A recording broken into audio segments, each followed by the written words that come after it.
Hello friends, मैं Rakesh Soni centre for electronic governance Jaipur से। दोस्तों, आज के इस लेक्चर में हम बात करेंगे लेआउट्स की। लेआउट्स किस तरह से यूज़ आएंगे और किस तरह से उनको हम यूज़ ले पाएंगे, वो सारी चीज़ें आज हम इस लेक्चर में देखेंगे।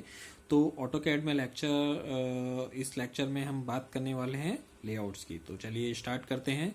ओवरव्यू, पहले इसका ओवरव्यू ले लेते हैं। होता क्या है, in this lesson you learn how to create a layout, यानी आप ये सीखेंगे कि किस तरह से लेआउट को क्रिएट किया जाता है। Which is the environment you use to prepare your drawing for plotting, जिसका कि प्लॉटिंग में यूज होता है। किस तरह से हम कर पाएंगे। You also learn how to switch between layouts, तो ये सारी चीजें हम इसमें देखेंगे। तो यहाँ पे आपको जिस तरह से ये ऑब्जेक्ट दिख रहा है, ये आपने कोई भी ऑब्जेक्ट बनाया है यहाँ पे, और इसको जब प्रेजेंटेशन लेवल में आएंगे तो हमें इस तरह से किसी एक लेआउट्स में उसे प्रेजेंट करना होगा।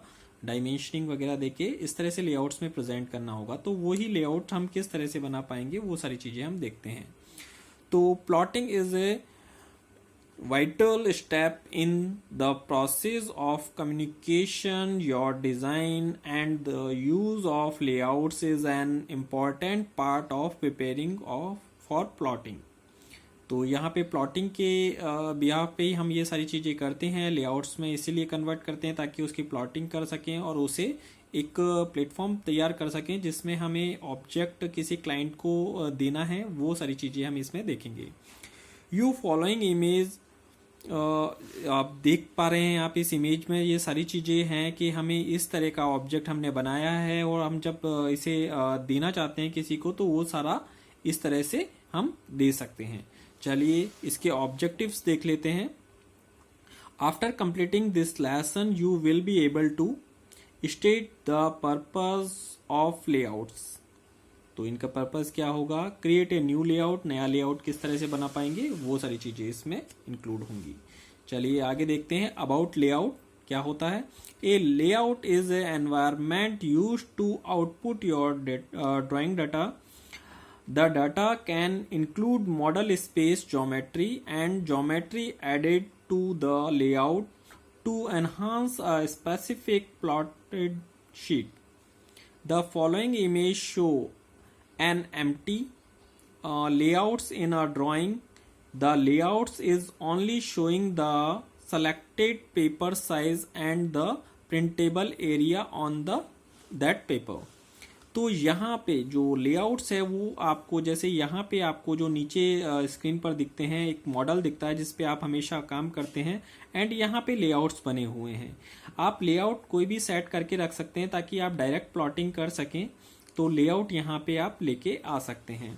तो इसमें होगा क्या, देखिए मैं आपको इजीली बता देता हूँ। जब भी आप कोई भी ऑब्जेक्ट मॉडल में बनाते हैं जहाँ पे ब्लैक स्क्रीन आती है, तो जो भी आपने ऑब्जेक्ट बनाया, जब भी आप लेआउट ओपन करेंगे तो वहां पे वो चीज दिखाई देगी। आप चाहें उसको इसके अंदर डबल क्लिक करके और इसको सेट कर सकते हैं कि कितना ऑब्जेक्ट आपको उसे दिखाना है एरिया में।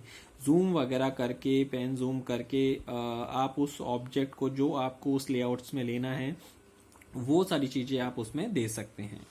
ठीक है, चलिए आगे चलते हैं। बाकी सारी चीज़ें हम थोड़ा इग्नोर करते हैं क्योंकि आप भी बोर होंगे ज़्यादा लंबा वीडियो के लिए। तो हम आगे देखते हैं। The following are some of the properties and setting that you can save in a layout. तो ये सारी प्रॉपर्टीज हैं जिन्हें आपको इसमें सेटिंग करनी होगी। एक होगा प्रिंटर एंड प्लॉटर, यानी सबसे पहले प्रिंटर जो भी आपके साथ अटैच है, या प्लॉटर सेम चीज है। प्लॉटर कोई अलग चीज नहीं है। जो बड़े इमेजेस को निकालने के लिए होता है वो उसे प्लॉटर कहते हैं, होता वो भी प्रिंटर ही है। तो प्रिंटर या प्लॉटर सेट करना होगा। देन है पेपर साइज, उसके बाद आपको किस पेपर साइज पे आपको उसका प्रिंट निकालना है वो आपको यहाँ पे देना होगा। प्लॉट एरिया, यानी कितना एरिया प्लॉट यानी प्रिंट होना है वो आप डिसाइड करेंगे। प्लॉट ऑफसेट यानी कितना डिस्टेंस रहेगा, वो सारी चीज देनी है। प्लॉट स्टाइल टेबल, उसको सेट करना है। ड्राइंग ओरिएंटेशन, यानी लैंडस्केप या पोर्ट्रेट किस तरह से आपको रखना है उसका ओरिएंटेशन। एंड प्लॉट स्केल, यानी प्लॉट किस स्केल पे हो, यानी 1:1 हो या फिर और किसी चीज का है, वो सारी चीजें यहाँ पे ओरिएंटेशन में। फिट एंड सेंटर, ये सारी चीजें भी इसमें इंक्लूड होंगी। चलिए आगे चलते हैं हम। आगे जैसा कि आप देख पा रहे हैं इस तरह के लेआउट्स आप बना पाएंगे और डायरेक्ट प्रेजेंट कर पाएंगे अपनी ड्राइंग को।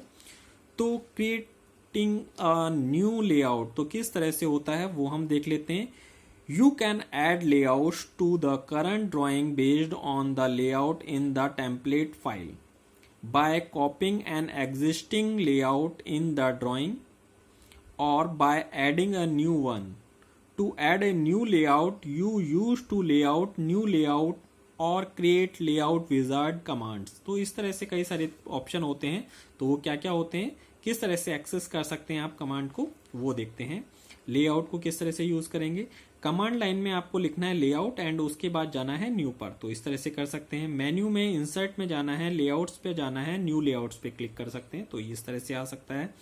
मेन्यू में ही इंसर्ट में layouts create new layout wizard, यहाँ पे न्यू लेआउट विजार्ड के लिए मॉडल टैब और layout tab shortcut menu new layout, तो ये भी कर सकते हैं। और टूल बार में लेआउट्स हैं उस पे जाके भी आप ये यूज कर सकते हैं। अब इसका प्रोसीजर क्या होता है वो हम देख लेते हैं। प्रोसीजर क्या होता है, creating a new layout, the following step given an overview of creating a new layout in the drawing. एक तो आपको क्या करना है, right click the model tab और एनी लेआउट टैब, तो जो राइट क्लिक है उस पर मॉडल टैब पे क्लिक कर लीजिए या किसी भी लेआउट टैब पर क्लिक कर दीजिए और उसके बाद क्लिक द न्यू लेआउट, उसके बाद क्लिक न्यू लेआउट पे क्लिक करना है। Click the layout tab for the newly created layout, तो उसके बाद जो भी आपका उस पर क्लिक करना है, जो भी नया लेआउट आपका बना है।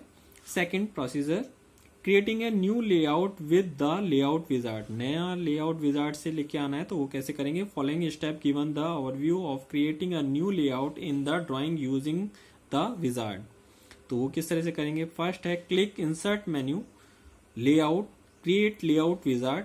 अब इसमें सेकंड स्टेप में कितने सारे ऑप्शन होंगे वो देखते हैं हम। Step through the wizard screen to name the layout, select the configured plotter, select the paper size and its unit of measurement, select the paper orientation, pick the standard title block if desired, define the number of viewports and their scales, set the location for the viewports on the paper। तो ये सारी चीजें आपको इसमें set करनी होंगी। इसके बाद क्लिक फिनिश पे क्लिक करते ही वो आपका उस लेआउट से बाहर आ जाएगा और वो लेआउट आपका बन जाएगा, क्रिएट हो जाएगा। तो ये सारी चीज़ें आप इसमें कर सकते हैं। तो दोस्तों आज के इस लेक्चर में इतना ही, तो आप लेआउट्स बना के देखिए और अपना जो प्रेजेंटेशन लेवल है उसमें इस तरह से आप उसे यूज़ कर सकते हैं, वो सारी चीज़ें इसमें दिखाई देंगी आपको। तो ये आसानी से होने वाली चीज़ें हैं जिन्हें आप कर सकते हैं। तो इस लेक्चर में इतना ही, थैंक यू दोस्तों।